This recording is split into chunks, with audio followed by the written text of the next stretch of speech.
Kryeministri Edi Rama ka zhvilluar sot një takim me përfaqësues të bizneseve në Velipoj, ku e cilësoi zonën si një ndër më të bukurat në Europë dhe theksoi nevojën për zhvillimin e saj me standarde të larta europiane.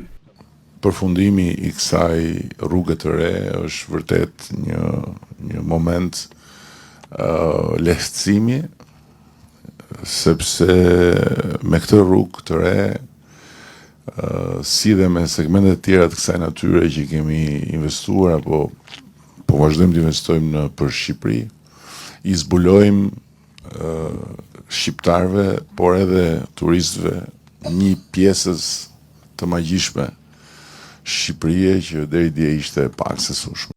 Kryesocialisti përmendi njësor projekte që janë kryer dhe të tjera që pritet të nisin.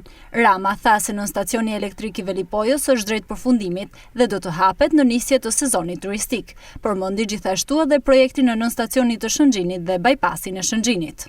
Tjeri i nën stacionit të ri të Velipojës është në përfundim, do të jetë në funksion në fillim të sezonit, sepse nevoja për të rritur kapacitetin e furnizimit me energji është shumë e madhe, pasi ngarkesa është bërë shumë e madhe. Projekti për në stacionin e ri në Shëngjin është gati dhe do të fillojë dhe ai nga ndërtimi. Ashtu si kundër kemi me Fondin Shqiptar Zhvillimit edhe projektin e fuqizimit të rrjetit në Alpet, që do të preki të gjitha pikat ku tani më ka filluar të qel dhe të lullëzoj si në theth një turizëm me një të ardhme të jashtëzakonshme. Kryesocialisti Edi Rama u ndal dhe tek informaliteti i Airbnb, teksa tha se janë shumë të përhapura, por shtoi se ende nuk përbën një kërcënim për strukturat hoteliere. Shtëpit me qira ose një dhomë është plot, kudo.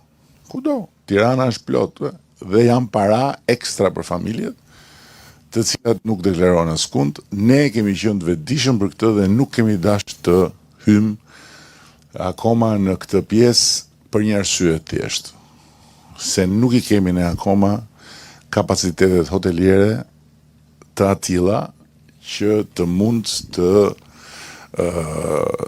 fillojmë shtrëngimin në anën tjetër dhe nuk ka, sado që Airbnb është shumë e përhapur, nuk ka filluar të cënoj hotelet. Pra, faktikisht hotelet mbeten plot.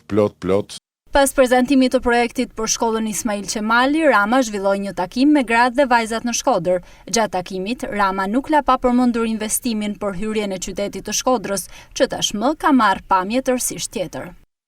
Tani, sot, për herë të parë, mas shumë vitesh që vinë Shkodër, hyra te hyrja e Shkodrës edhe nuk u ndjeva sigur po hyja në Kandahar. Ishte çliru komplet pjesa e majt që shef liçenin dhe aty ne do bëjmë një nga parqet më të bukur të Shqipërisë.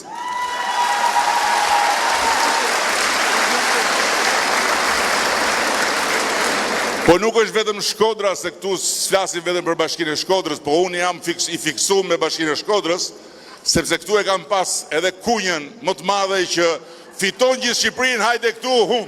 Fiton gjithë Shqipërinë, hajde këtu hum. Fiton gjithë Shqipërinë, hajde këtu hum.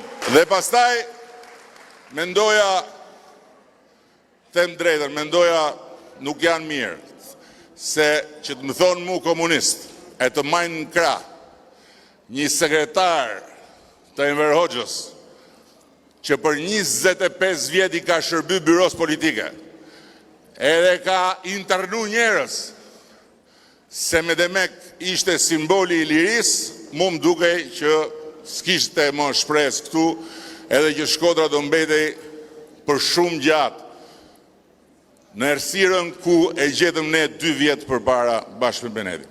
Në mbyllje të ditës së tij në Shkodër, Rama takoi të rinjtë dhe të rejat e qytetit të Shkodrës. Ne jemi shumicë dhe do ngelemi shumicë. Problemi është që jemi një shumicë më e fortë. Dhe shqiptarët bashkarisht siç e bën në Shkodër, më xhanëm, 2 vjet përpara.